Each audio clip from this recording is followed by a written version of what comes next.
Good morning, brother. Good morning, man. Good morning, good afternoon, I guess it is.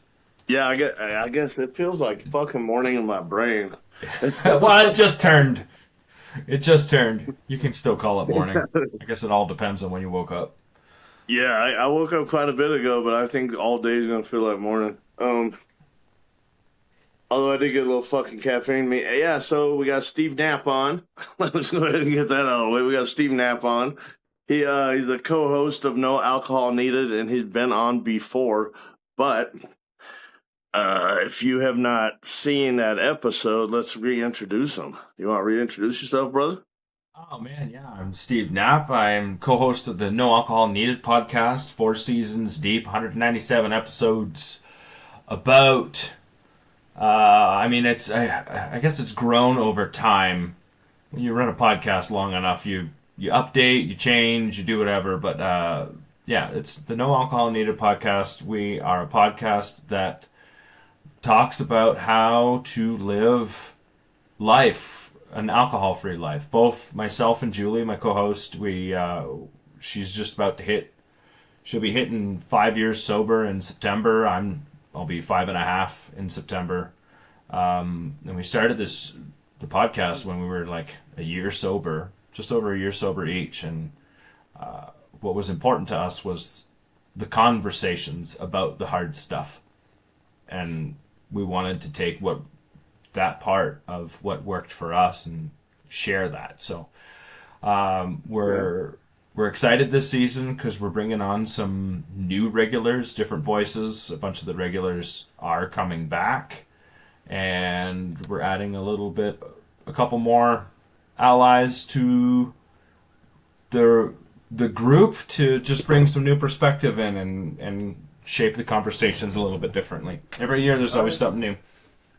Yeah, that's pretty cool. I like what you guys do. I just had uh active addiction podcast a couple weeks ago, maybe a month ago, where I had a counselor on and I had my homegirl on who I've known forever, but she's bad into alcohol and coke right now. Yep.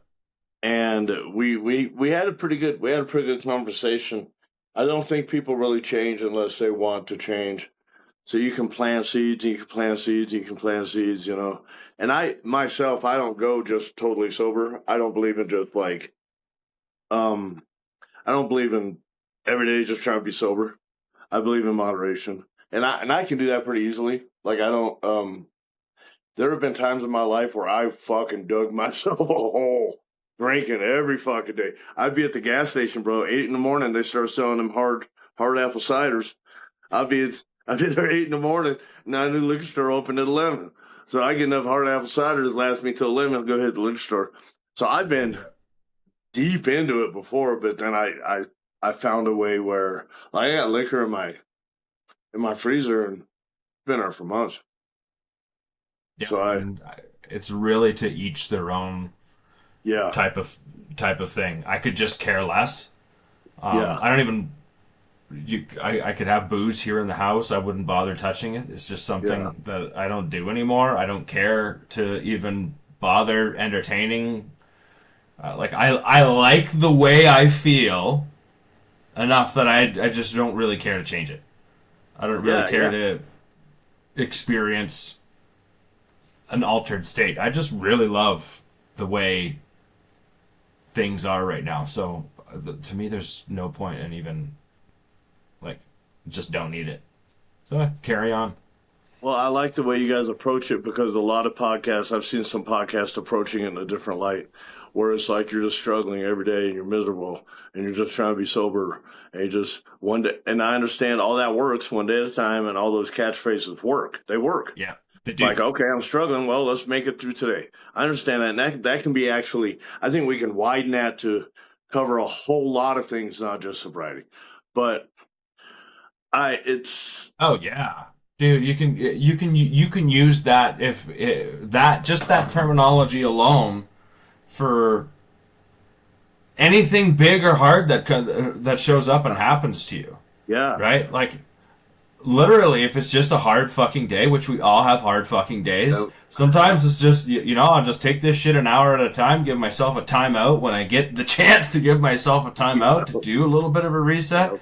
put a night behind me, and then, like, see where my head lands the next day in Yeah. the morning. And then a lot of times, that's where I start the action part. That's when I start doing something about whatever it is.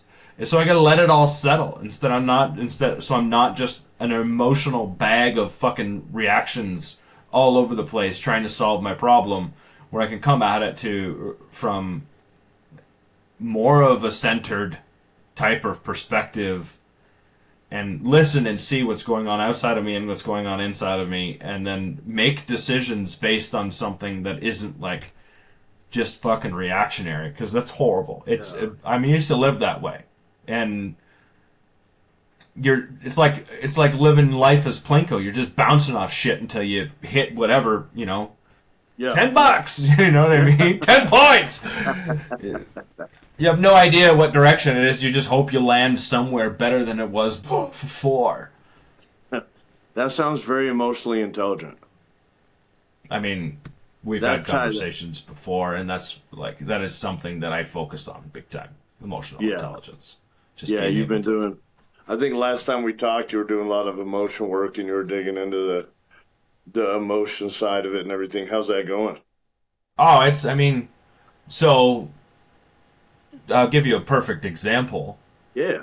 I get off an 80-mile hike through the Colorado Trail with my girlfriend Julie. She's co-host. We get off the trail. I get home. I start checking my emails and stuff. And I was checking the emails from schools, especially because I applied for some scholarships. And I got a pretty badass scholarship at the school, which I'm super proud of. Yeah. I go to Colorado Mesa University, and I got the Davis.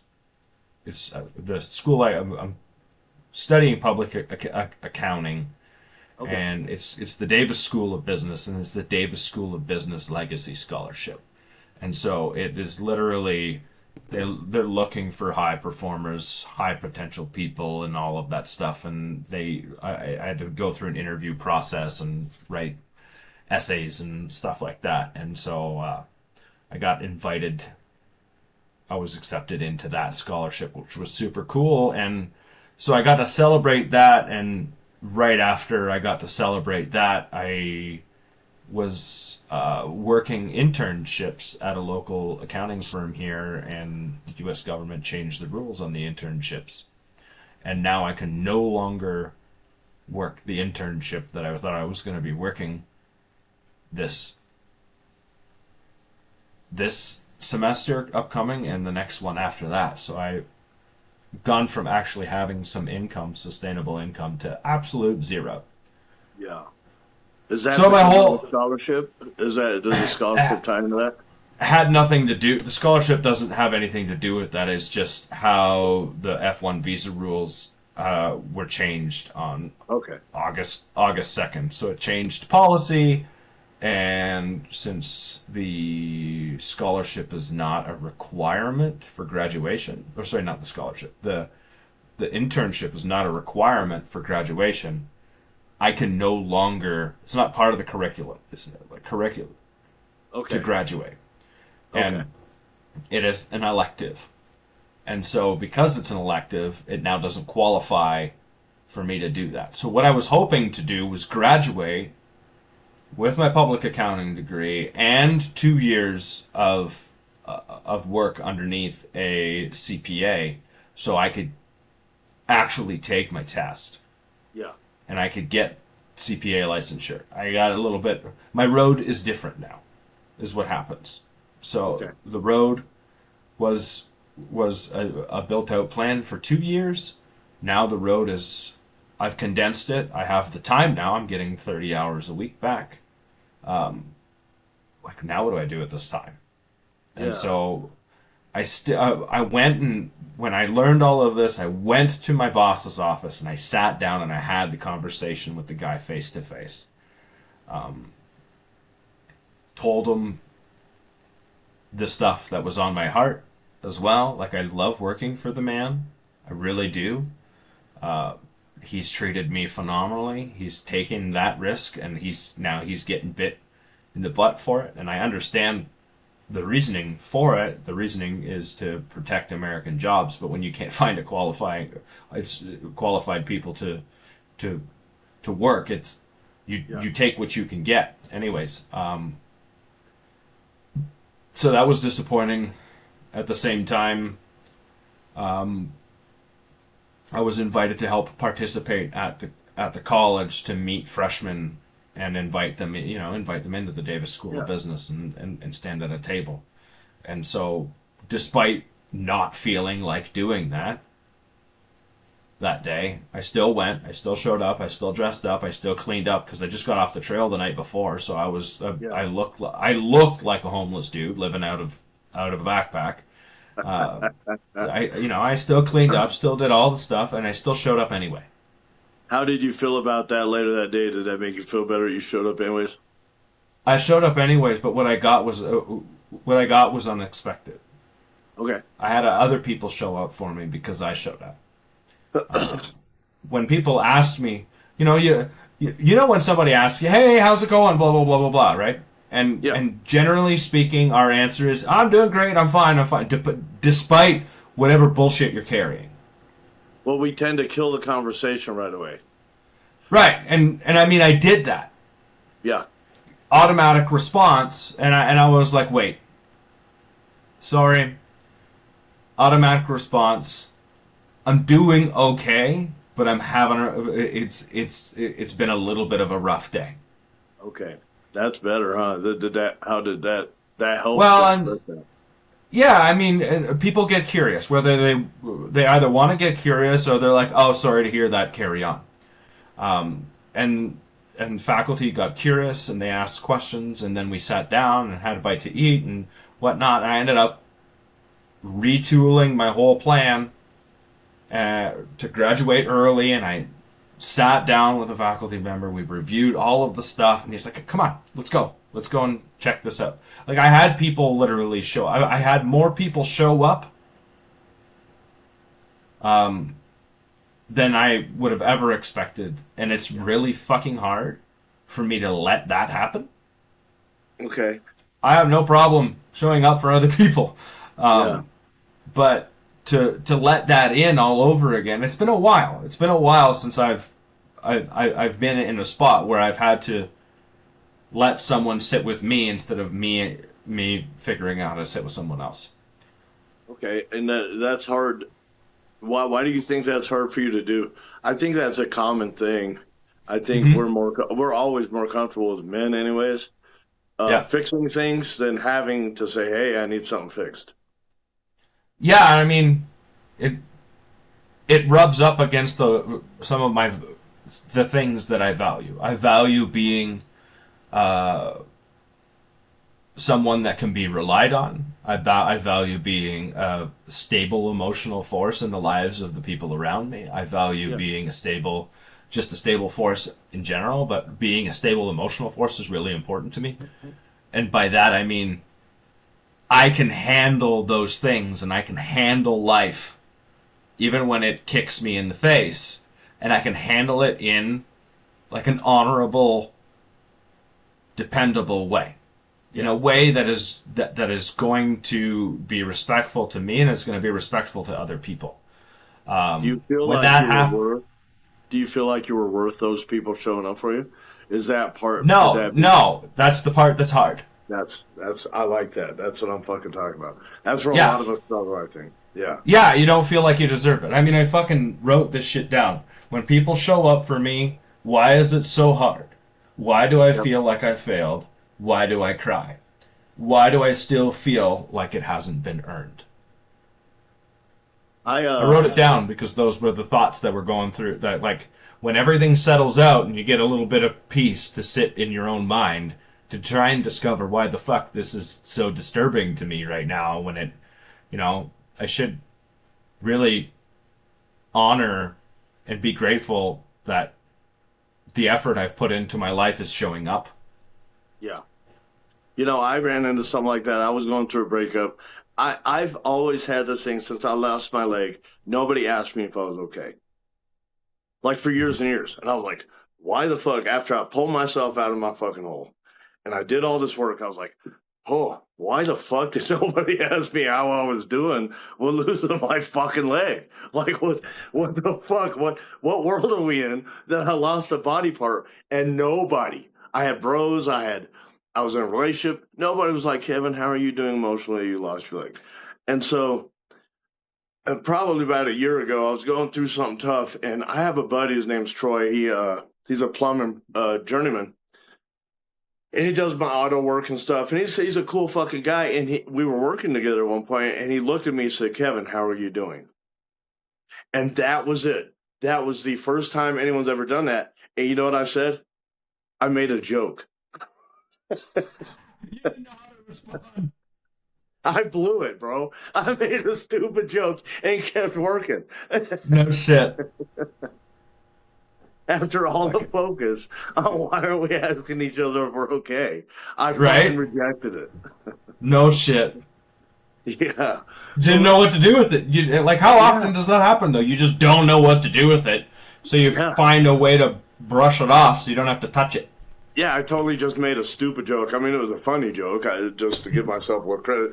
But but I thought about it for days. I was like, holy fuck. I'm on here all the fucking time talking about holding each other down and guys checking on guys. And here I just fucking push that motherfucker away the second it fucking happened. So I actually revisited that so that it would quit eating at me. And I hit him up. I said, bro, I'm not doing that well. You know what I mean? So Yeah. that would not, so I could get in the habit and in the practice of not only being comfortable with people ask me how I'm doing, but me asking people how they're doing. Because I think they go hand in hand. Let's circle back to the podcast, your podcast. I like the way you guys approach it because, again, it's not like, oh, alarm clock's going off. I got to stay sober. Fuck. Here comes noon. Afternoon, fuck, man, I'm just trying to be sober. Because I don't know if I've got a warped perspective on it, but I had been to a couple AA meetings, and it just seemed fucking miserable to me. I was young, and my thought process now was not very mature, so I was like, why the fuck aren't they just drinking? Because they seem like they're having a miserable fucking day today, right? And it works. It works for some. Like, it Yeah. has its place. It also, for me, I mean, I was there. I was in the program for a year. I didn't know that anything else existed. Yeah. So I got to experience it. It also gave me a foundation of, like, there was things there that I liked and things there that I didn't.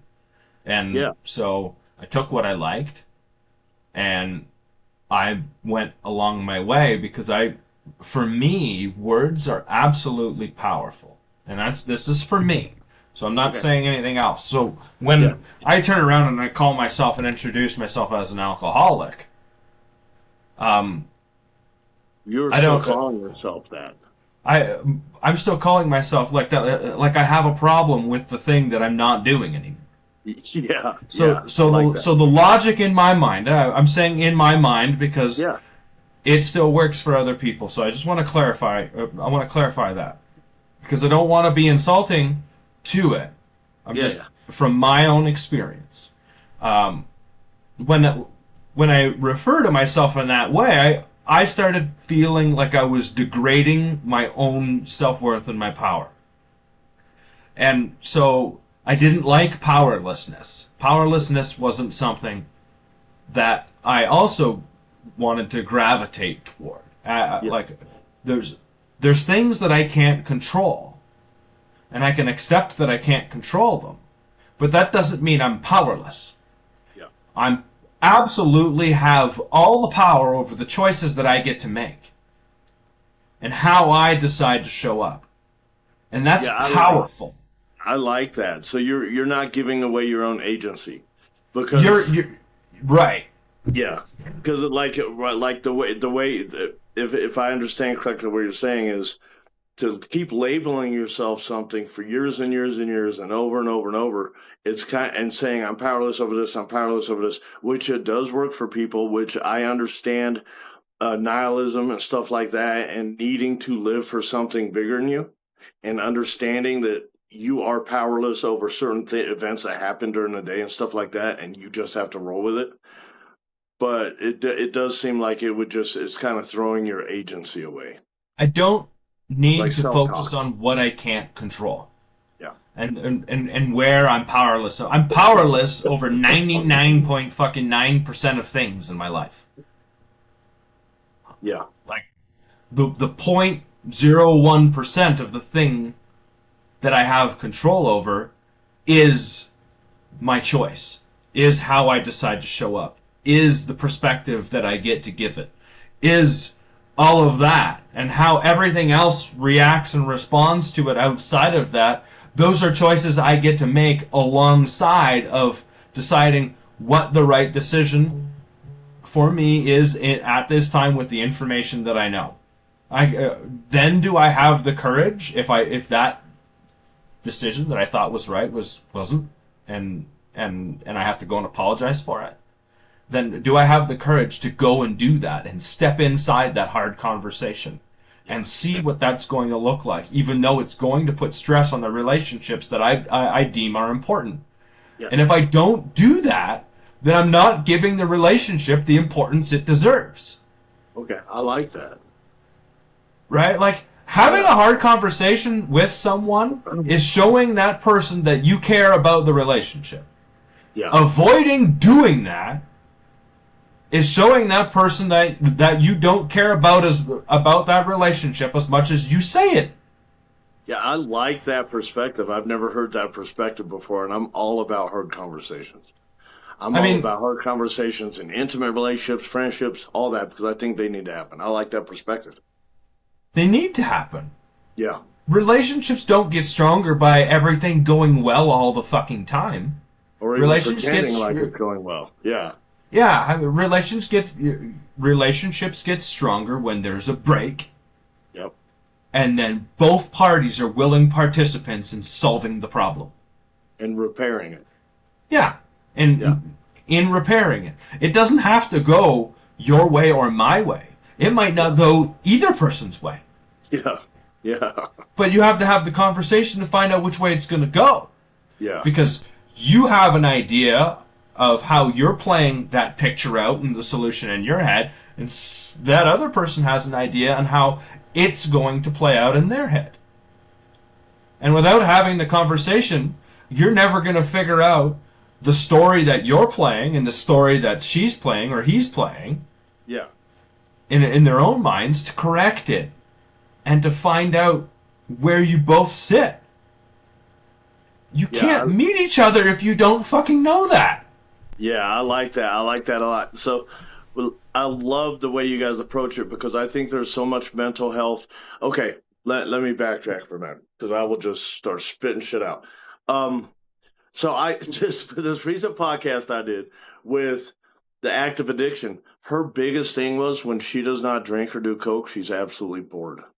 Bored of a fucking tree. That was like, that occupied her life so much that if she took an afternoon to be sober, she was going crazy. She had no clue what to do.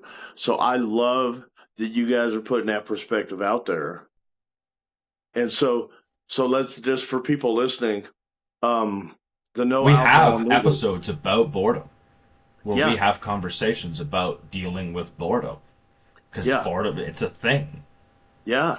And it seems like you fill that time, and it seems kind of like that's the way the podcast is geared toward. It's like, look, you don't need alcohol to do this. You don't need alcohol to have a good life. And you guys always seem on the move. Oh yeah. I mean, I try and very much live what I speak. Yeah. It's not. I mean, if I pull something out of a book that I want to share because I learned something that was important, then if I'm going to share it as just advice and I don't have a story from my own life to back it up Yeah. of where I've tried it, then there's a good chance that I'm not sharing it. Yeah, I've run into that several times myself. If I'm going to get on here and I'm going to talk about this, or I'm going to talk about discipline, I'm going to talk about um, any kind of self improvement, then I need to carry that through in my life. I know a At lot least of be people, trying to. yeah, You at don't least have to be perfect cognizant. at it. We're Yeah. all like, I can't share it because it's not going the way I'm expecting it to go. I can't tell you how many times I've hopped on a paleo diet and done exercise and stuff like that, and I'm all gung ho, and as you talk about discipline, and eventually it like peters off and the energy goes away, and all Yeah. of us like that shit happens Yeah. all the time to all of Yeah. us. Yeah. But we don't want to talk about it because you sound like a failure and you feel like a failure. And Yeah. I mean, in those 6 weeks or whatever it was, you weren't really a failure. It was a success. Focus on the success because the stuff that worked can still work, and there was shit that didn't work. Do you Why think- didn't it work? Yeah, do you think there could be putting your failure out there? So I've been trying to put my failures out there more often. A lot with lifting weights, like, oh my God, I fucked up, I failed, I got in my head. And I posted the video anyways. I think Yeah. that a lot of times that helps people out. To not Yeah, it just show the does. highlight reels. Oh, I mean, all of our feeds are full of people telling you what to do and giving you advice. Yeah, yeah. And no one's saying, I don't see one person saying, holy shit, I fucked up. Or, holy shit, I tried this and it didn't work. You know? I mean, they're out there. They're just so tough to find. The algorithm. Yeah. It's not something that really shows up on a feed very often. Yeah. Yeah. But if So you did I- share the Go ahead. things that don't work just as much as the things that do, then it makes you human. That's what I was about to say. It brings a whole lot of humanity in this because I think we have enough people saying, you should live like this. You should wake up at 4 a.m. every fucking morning and do this. And you should do this. You should do this. You should do this. Without that other piece of it that says, hey, you know what? I'm human. We're in this together. Yeah. I mean, Yeah, I like- victories don't come without defeat, dude.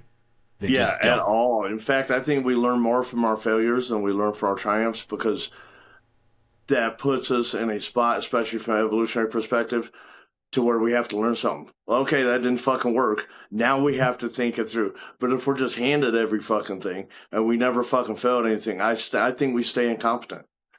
I think that, you lose resilience, yep, which creates incompetence. yep. I like that. I like that. So did I hear correctly? You and Julie, is that your girlfriend? Yeah, Oh shit! Because I remember last time that wasn't a thing. So it's that the thing. wasn't- Okay, so I can because I actually asked you last time, right? Yeah, and I've had both you guys on before. Congratulations! Thank you. That's fucking cool as fuck. Yeah, it is. Yeah, It's awesome. Yeah, what do you think about dating these days? I don't know. Just to go left for a minute. I don't know that my dating experience is going to be much for many others. I've known Julie for 4 years already. Yeah, So, I mean, it's not like it's going out on a date with someone that you don't know. yeah. So Getting you to guys know them. happened very organically. Yeah, I mean, we've known each other and we've been doing this podcast for 4 years. So, Yeah, we've known each other for a long time. We've grown up with each other in recovery, so to speak. Both of our relationships didn't work out with our original spouses, and when that time kind of came, and we know each other really well, Yeah. it was kind of it just happened. yeah. Right. That seems from an outside perspective like a really good fit. Yeah, I mean, we're great together. Yeah. We have those honest conversations. We have the hard conversations. We've had the tough talks. I mean, they they exist, and it doesn't mean it's easy. Yeah. No hard conversation is easy. No, not it. I don't think it matters how many hard conversations you've had. You still get that build up in your chest. I do. Oh yeah, I'll get yeah, a build up in my chest. I'll get the nerves, and I'll actually consider not having that hard conversation. 100%, man. That shit's terrifying, especially when it's someone you care about. Yeah, it fucking sucks. I will have to talk myself, no matter how many hard conversations, or no matter what we know about hard conversations. I have to talk myself into it every fucking time. Yeah, yeah. I mean, that's the vulnerable part, right? And Yeah. is it gonna? Are we gonna be able to fix it this time? Yeah, a lot of where I come from is like, do I deserve even starting this hard conversation?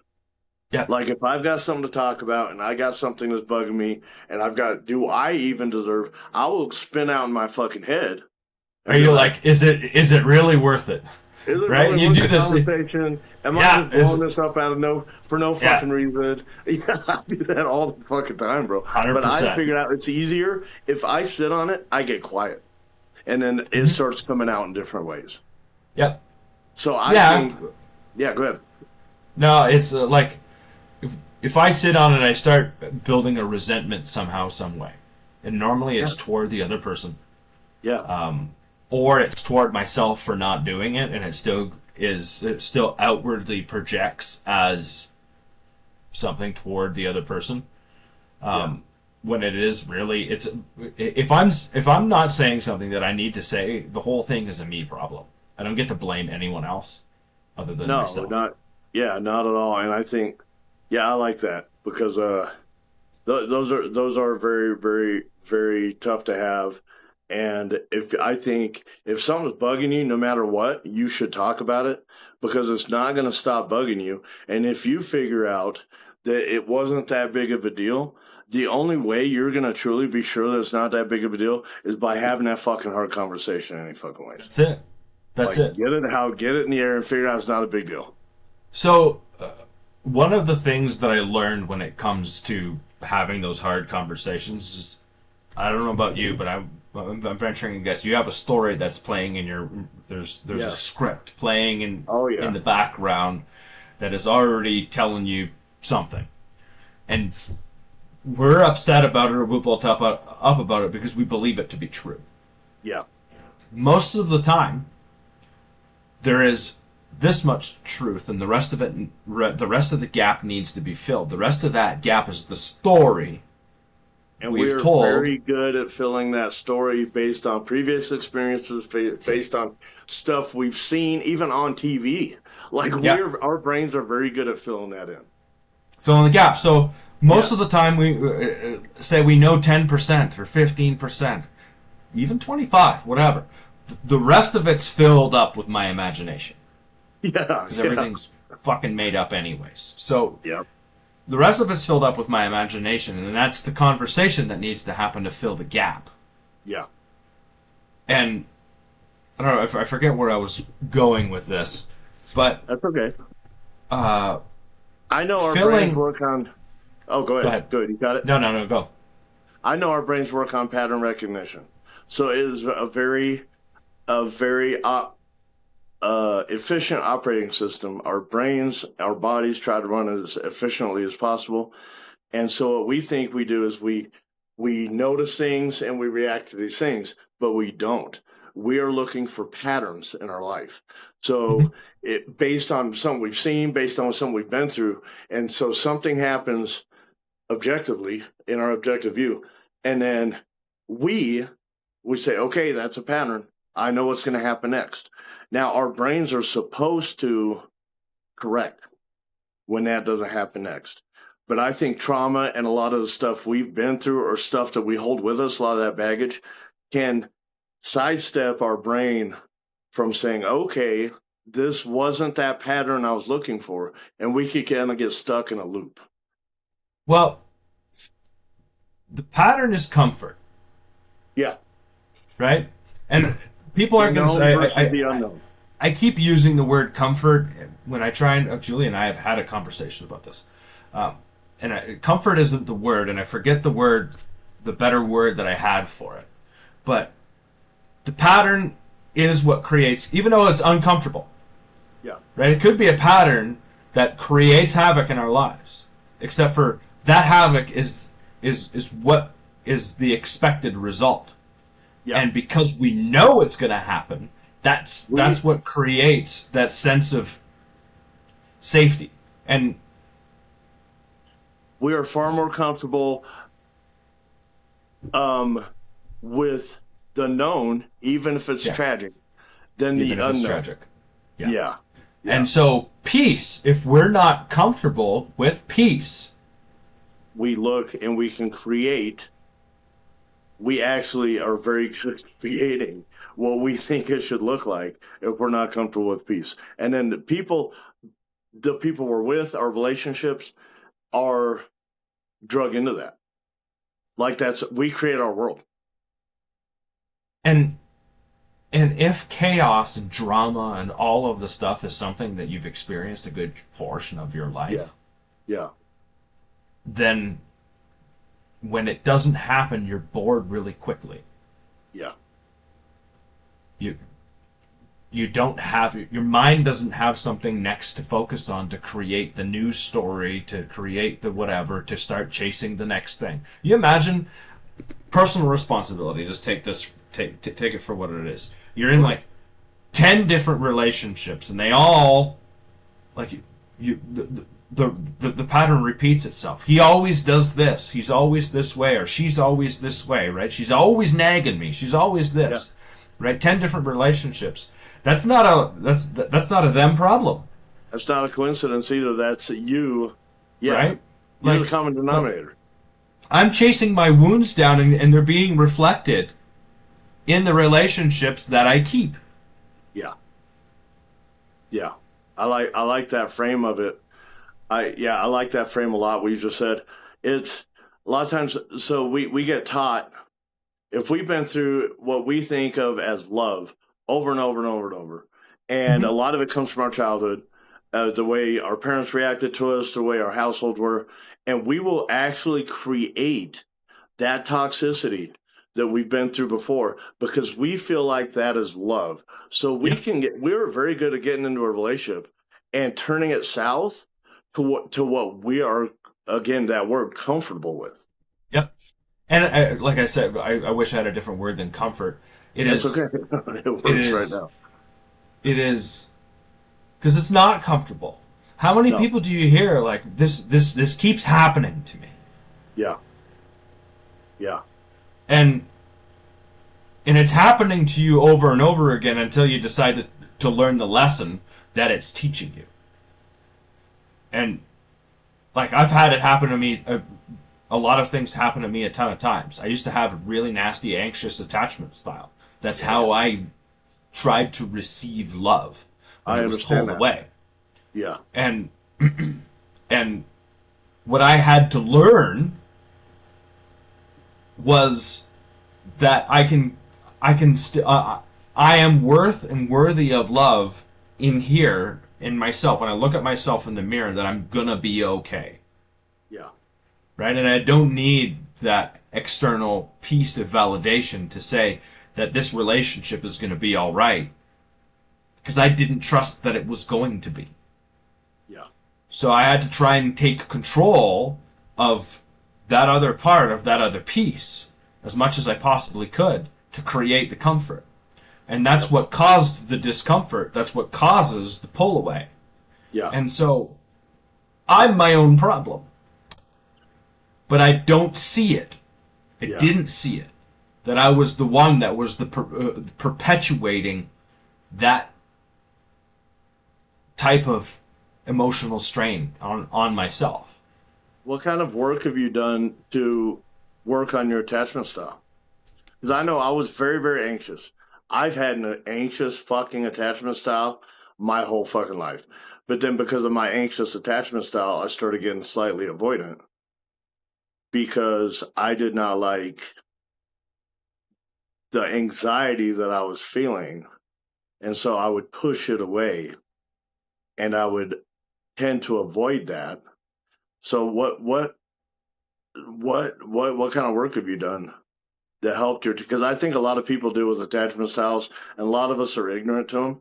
I see it all the time. And well, I'll go into that here in a minute. So, so what kind of work have you done to help with your attachment style? Because I've done a lot of work too.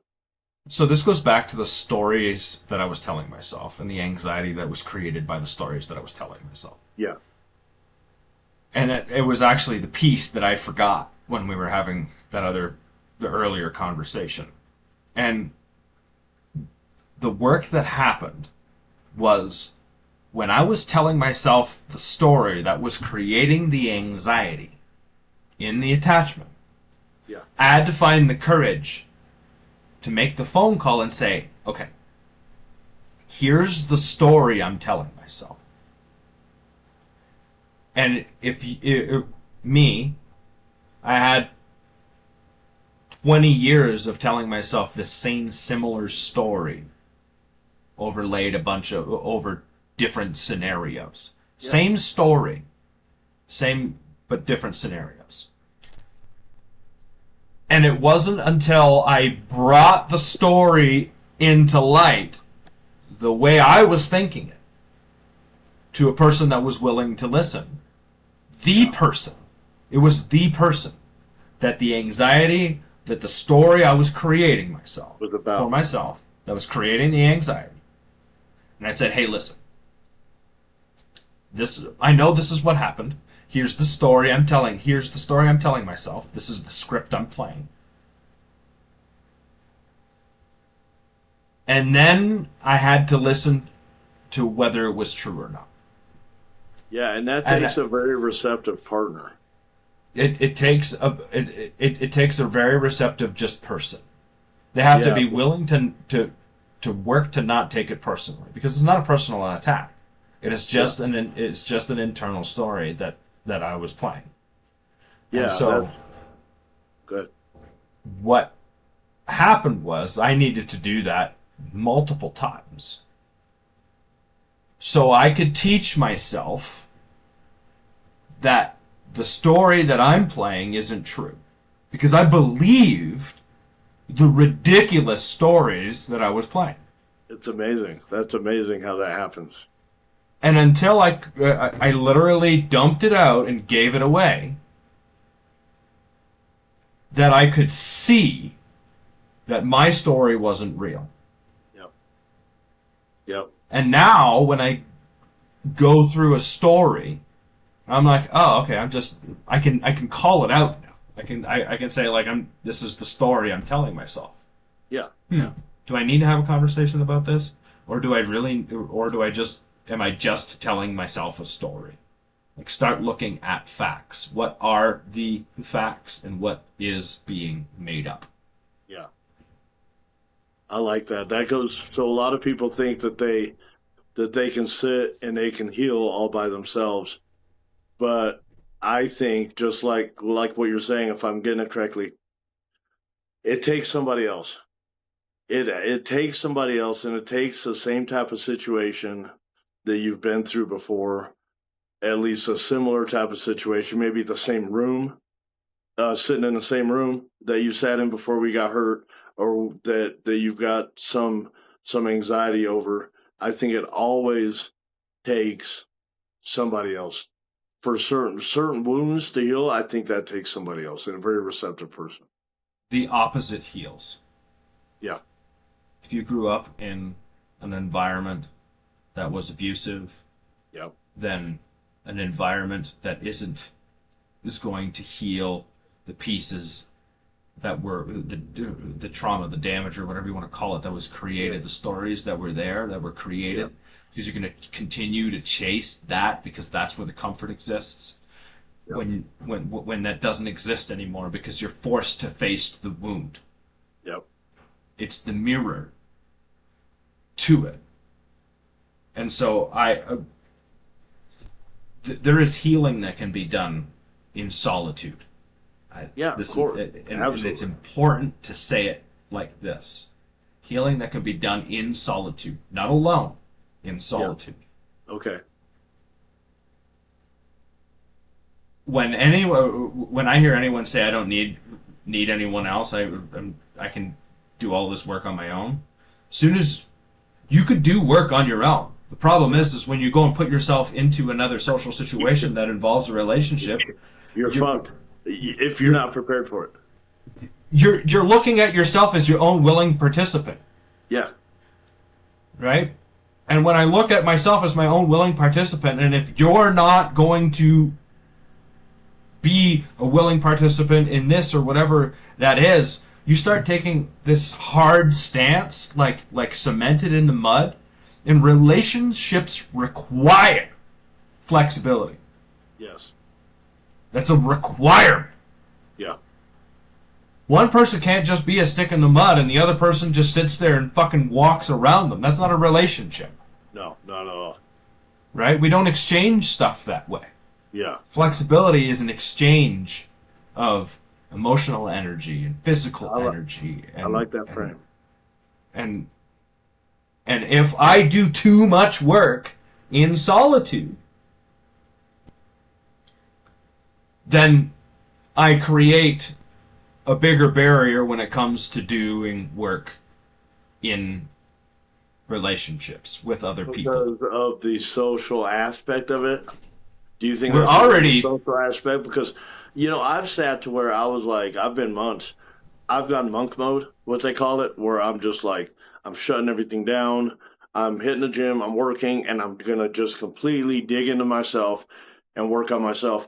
But I know if I go too far into monk mode, if I let it last too long, I start getting a little weird. And I don't operate out in society. Like I'm like, oh my God, I'm talking to myself like 24/7. This isn't going to cut it when I go out there. And because I think the purpose of doing work on your own is to then turn around and integrate that. Integrate it. That's 100%. That's it. Yes. Yes. Yeah. Which I like also that. means that whatever new iteration of you that you've settled on needs to get mirrored around Yeah. to see where it lands. Yeah. Right? We're It's social. going to... Yeah, go ahead. Well, we're social creatures. Yeah, So 100% we are. you can't. I'm of a firm belief that we can't even get to know ourselves truly without the outside feedback loop from our social circle, because Yep. we're built that way from an evolutionary perspective. We have a skewed perspective of ourselves, and and I think we need that feedback loop. I don't think we can love ourselves truly outside the eyes of someone who loves us, who shows us that. I think we can become comfortable with ourselves. I think we can build self-esteem. Yeah, let me add a little bit to that, because that sounds bad, like right away. I think we can build our self-esteem, our self-confidence, and all that, and we can respect ourselves.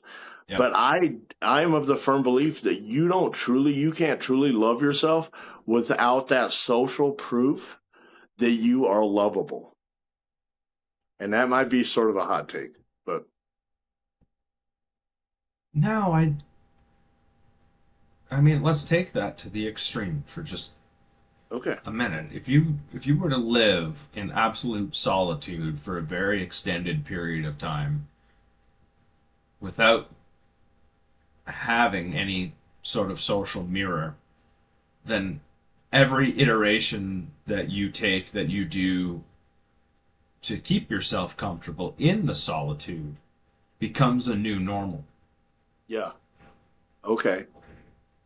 And how just taking your example, and you take that to the nth level, and if that new normal is I'm completely self-reliant, which I'm not saying don't be. No. Yeah. I'm saying you're completely self-reliant to a point where whatever behaviors it is that you're doing that you think is normal, but then when you get, and I hate the fucking term normal, but anyways, I'm just gonna use it, acceptable. Okay, there you go. In socially, Yeah. you've developed it to a point where now you think it's acceptable because that's the way you've been forever, Yeah. 2 years in solitude, and it's not generally acceptable in the social circles. Which Now who's go ahead. Yeah, and now who's responsible for working on that? Are we now supposed to say society is supposed to accept you the exact way that you are, and that you're not required to do any work? That gets into a whole nother fucking ball of wax. But Yeah. without being responsible for the solitude or the behaviors that you developed in that solitude. And then I think you can create a bigger barrier to entry for other people into your life that way. I think you make it harder for people to integrate themselves into your life. You make it harder for yourself to integrate yourself into someone else's life because you've already built up those walls. I'm going to call them walls. I'm not sure if that's correct or Walls, walls. What is a wall? A wall is it's a barrier to entry. a mechanism that I've created where you cannot connect with me. Yes, because I am comfortable where I'm at, and I am comfortable. Yeah, I like that. I like the way that went. So you guys go hiking a lot.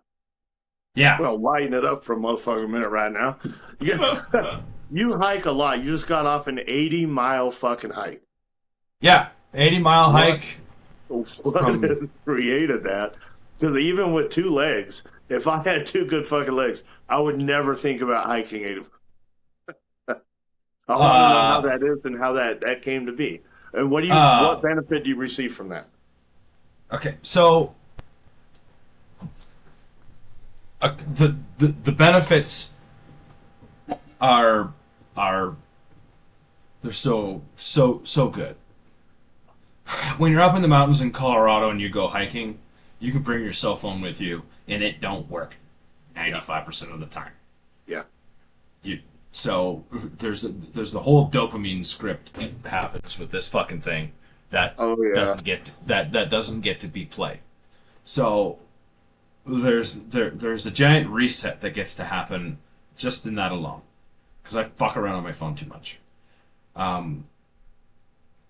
Second of all, I get to be out in nature and I get to be out in sun, and I don't have the responsibilities of the rest of everything kind of like looming around me. I mean, I'll carry it for a bit, but eventually you just kind of have to let it go, because you've got one day we hiked 14 miles and hiked 4 passes.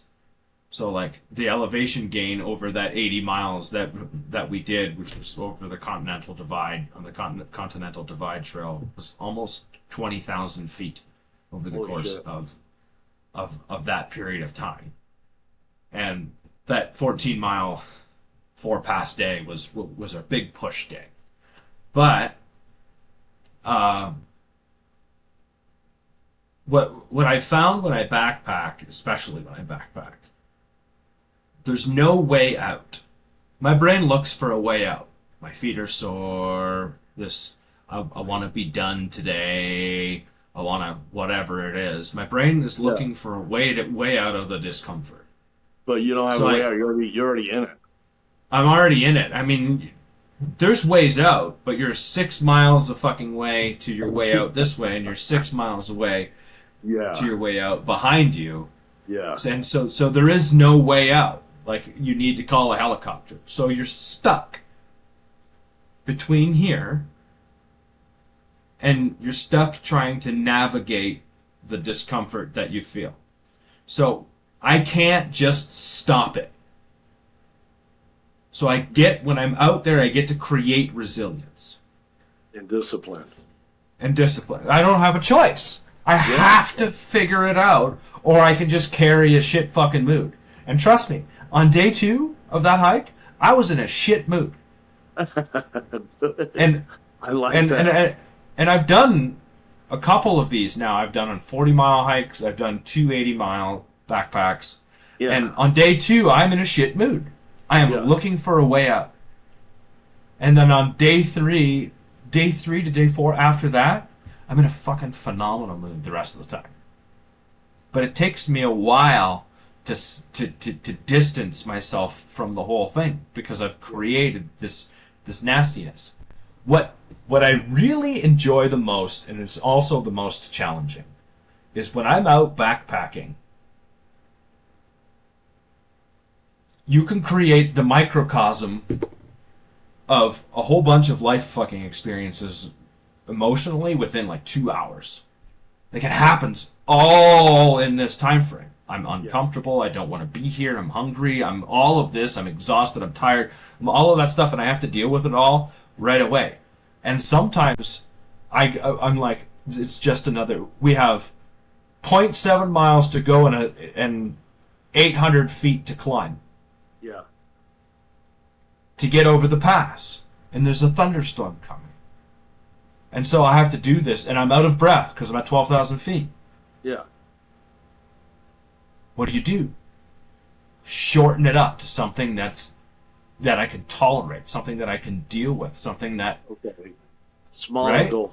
Yeah. Smaller goals. Yeah. If I chunk this out, and I take 20 steps right now, I'm going to be 20 steps closer to the top of that pass. Yeah. And so it's like a microcosm you could take of all the shit that goes on in your life in the course of a week can go on in your mind in the course of a couple of hours. Yeah. Do you get a lot of thinking time? Do you end up ruminating a lot about your life when you're out there? Because you're just walking. I'm sure it gets to where you're kind of sitting with yourself. Yeah. Because I would think that would be another good benefit. I don't know. It's a phenomenal. There's nothing else bombarding you from the outside. No distractions. Yeah. So you have the trail in front of you, the trail behind you, the trees, the nature, the sounds, the silence is freaking wild. And when you get off of it, all the noise that the world creates is just like, you're like, holy fuck, what am I going to do with this? But it's a good reminder that I'm generally okay. Okay. When I get to sit with myself. Good. Yeah, because sometimes that can be some of the harder things to do if you're not used to that, I guess. Yeah. And sitting with yourself is if that creates boredom. Yeah. Right? Like I'm okay with being bored. Or maybe boredom can create sitting with yourself too. And what it does, and I mean, if oftentimes when I'm bored, I can, like, sometimes yesterday I was bored, and I sat down and I just wrote. I entertained whatever thoughts that were there to see what come out. That was part of what I had written on my board that I shared earlier. That was the thoughts that I was entertaining. I don't have to let them be any more than that. I get to decide what I want to make real and what I don't want to make real.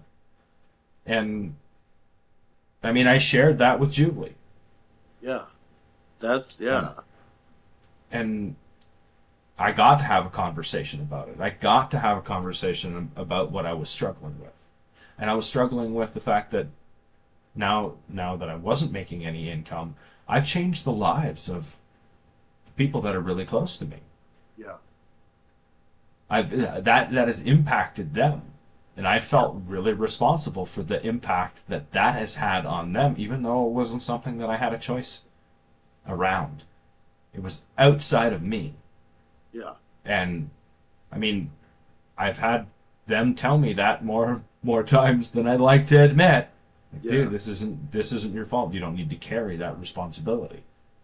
And I got called out. It was, you're now trying to carry the emotional responsibility for us too, and that's not for you to do.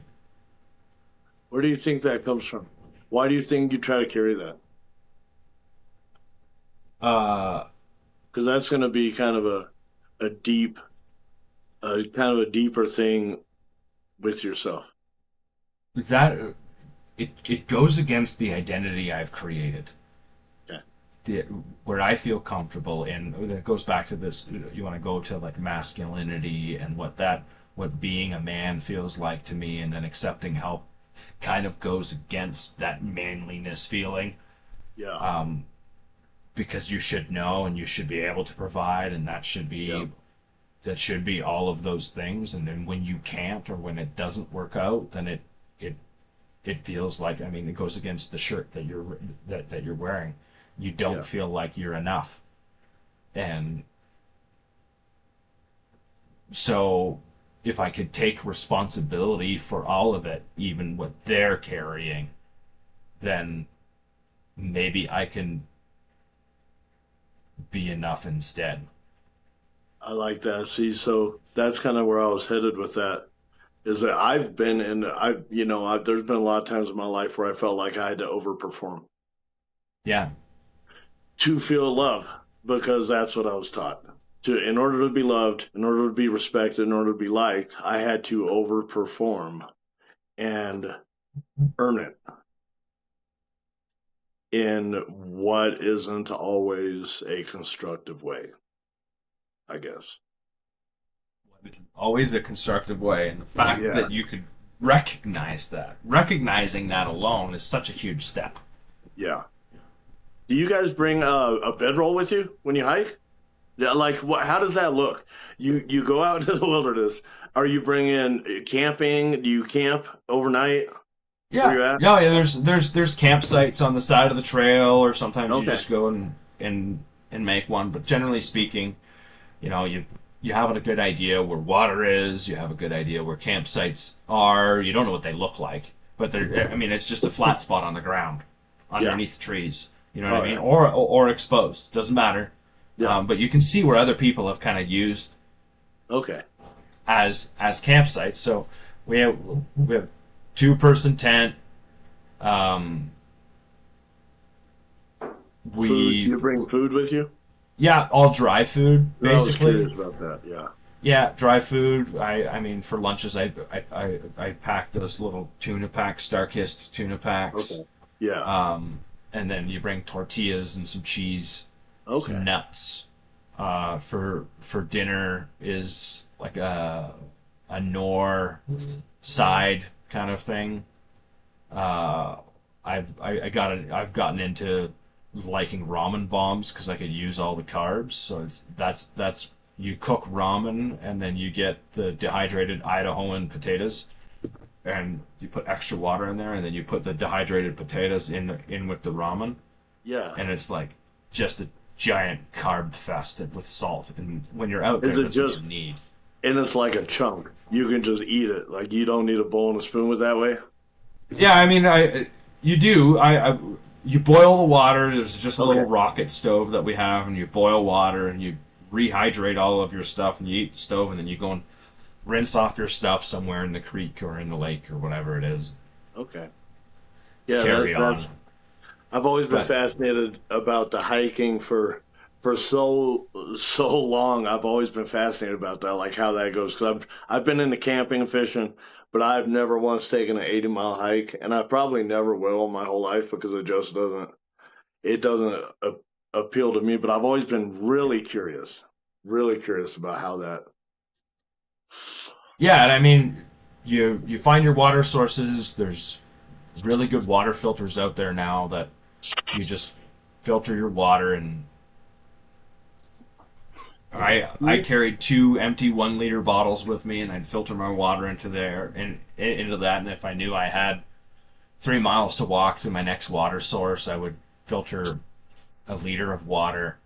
So Okay. you don't want to carry 50 pounds on your back and just be a Yeah. pack mule going over these passes and hiking that long. You think about it at the beginning because you have all of your food, and as you start eating your food, your pack gets lighter, and it starts This feels feeling good. better. Yeah, oh yeah, oh yeah. So you guys break up your podcast into seasons. Yeah, we break our podcast up into seasons. So How has that and benefited it? What do you use the break for? Because I think you mentioned before you take a 2 or 3 month break. What do you, is that like a refresh? Is that kind of like a are you thinking back on your podcast and thinking of ways to improve it? How does that break? How does that break benefit it? So we run episodes from the beginning of September, and we release it every Monday. So we run episodes from the beginning of September to the end of May. That's what we did this year. And we gave ourselves June, July, and most of August. And I think we're probably going to keep to that time frame. Okay. When we're in recording season, and what we try and do actually is bulk record. So we'll record 6 episodes. This is gonna be the season. We're gonna record 6 episodes in probably 2 weeks. Okay. And then we'll release those out, and then 2 to 3 weeks before the last episodes of that batch goes out, we'll bulk record another set. And Okay.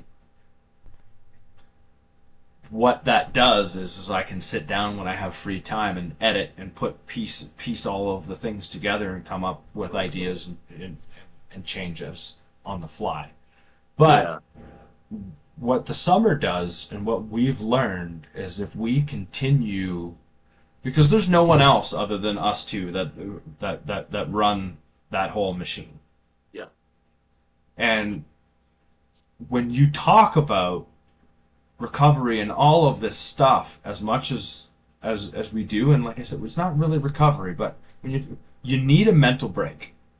Okay. We need a mental break. Okay. Otherwise we start burning out, and we start you can feel that you need the time to just go out and live your life without having the responsibility of putting out another episode and creating more content and doing all of the things that support the podcast. Yeah. And support the mission. And so what we found is when we give ourselves a break, we can show up and support the mission and support the podcast in a way that's true to us rather than something that feels forced. Also,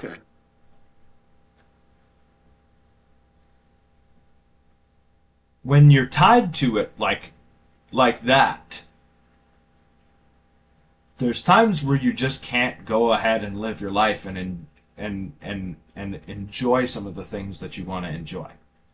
So what it does is it allows us to breathe a little bit.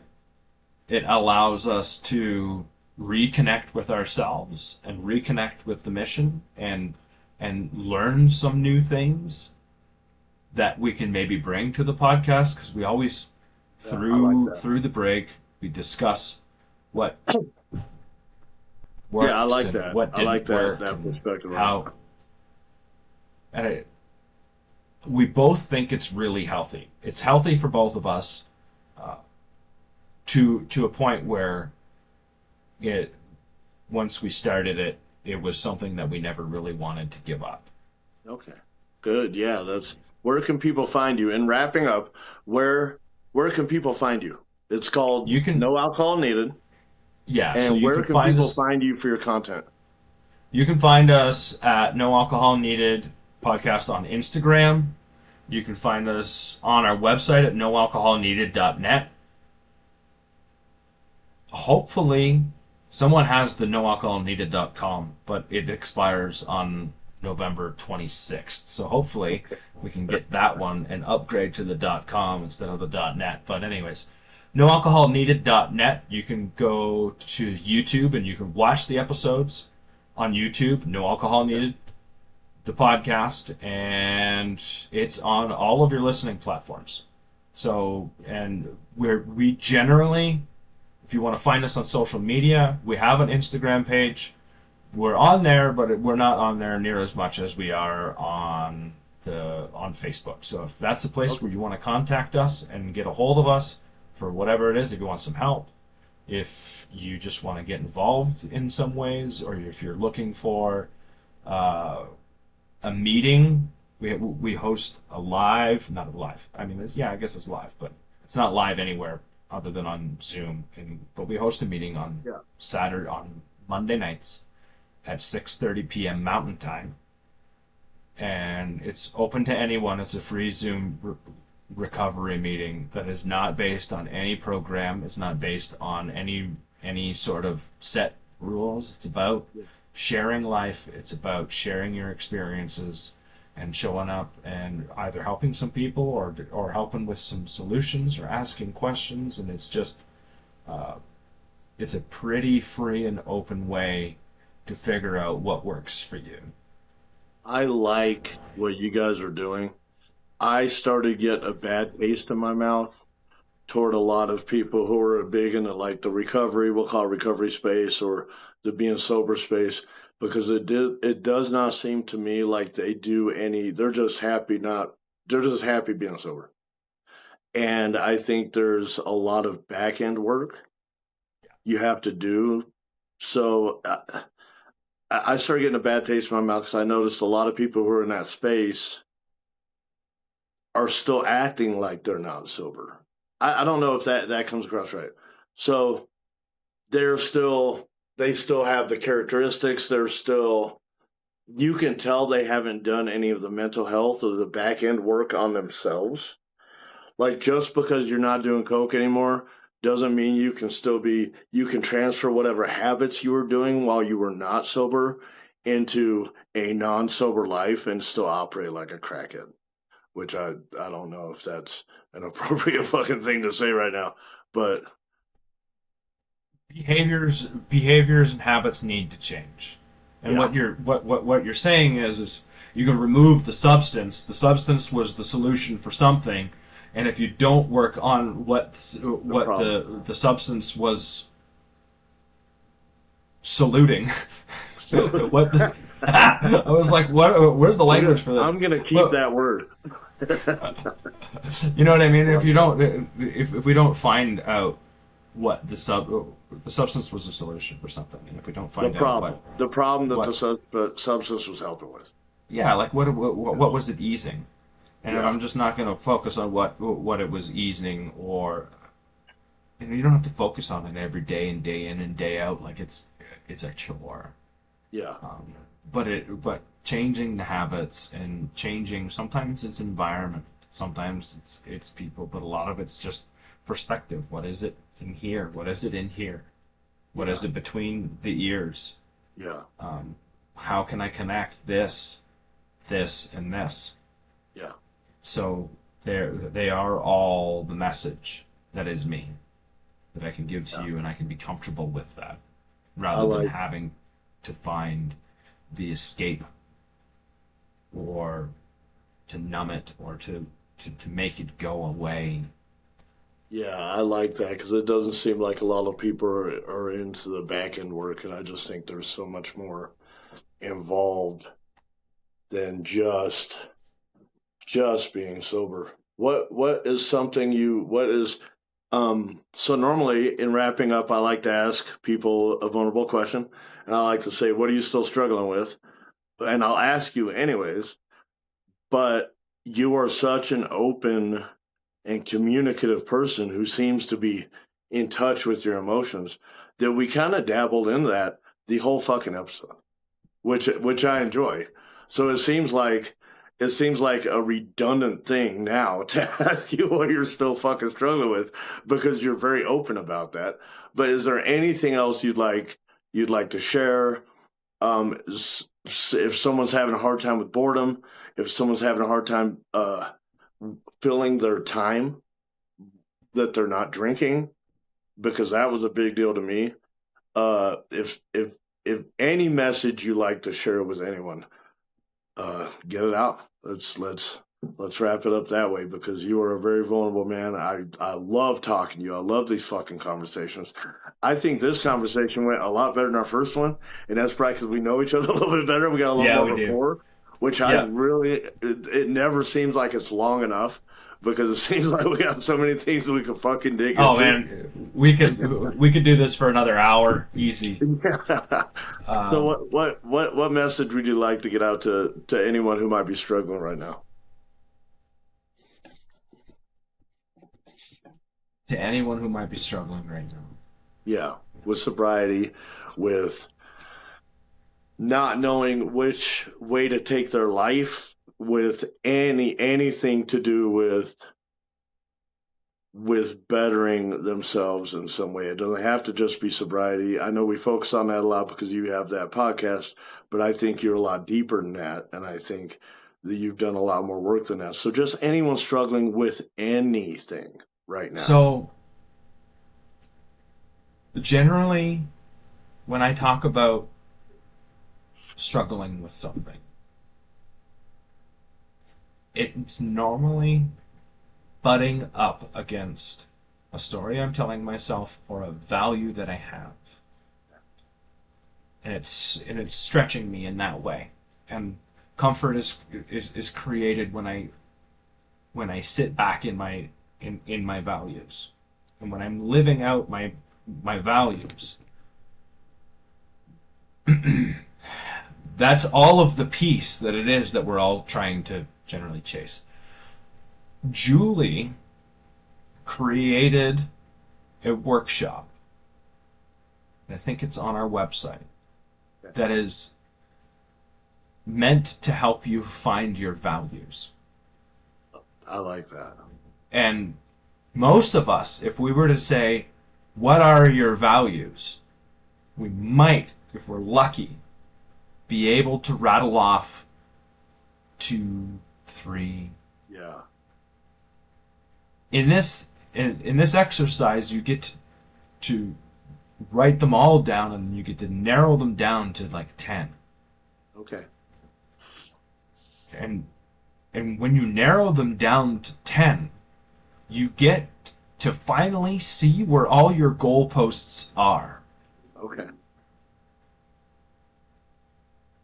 And what's important to you. Most of the time, like back when I was struggling, I couldn't answer any of those questions. Half the time I was too fucking afraid to know what my values were, because if I couldn't change them to suit the situation, then I wasn't going to be worthy. Okay. And so I think advice to anyone who's struggling with anything, if we know what our values are, we know where our goalposts are, and we know where the legs that we need to stand on that are integrally important to us. And getting to know yourself better. That's exactly what it does. And when I'm struggling, when I was especially in addiction and that sort of stuff, I didn't know myself, and I would have told you I did because I would have been too afraid to tell you that I didn't, because that's shameful. Yeah. And so, like, getting to know yourself better, and that's an excellent way to get to know yourself better. That's it. Yeah. That's a lot of the times what I suggest to people, that they're like, what do I do when I'm bored? Well, how well do you know yourself? Not really that well, probably. Yeah. Yeah. Knowing what your values are goes a long way. There's something absolutely beautiful to me about just being yourself and knowing yourself, as long as you're putting some self-improvement in there too, because I think we all come out horribly flawed. So I think just be yourself isn't always the best fucking advice. But I think there is something really beautiful about just owning who you are in a healthy way. I have to put in a healthy way, because and just digging into that. And that's because a lot of times I think we just go through life. We go through life and we're reactionary, and we don't know why we're reacting to this, or we don't know why we're reacting to that. And I think if we can figure out why we're reacting to that, then we're peeling back layers on ourselves. Right. And I like that a lot. Yep. All right, brother. Well, I appreciate you coming back on the motherfucking podcast. I've been trying to get you back on here for a little while. Yeah, thank you for the invite. Happy to join you again some other time. Absolutely, dude. Absolutely. And if anyone wants to, if anyone's struggling with anything, I'm tell you right now, hit Steve up, because he is a good fucking man, and he is very in touch with himself. And so I appreciate you. Thank you, bro. Thank you, man. I appreciate you too. All right. Have a good weekend. You too. Later, bro.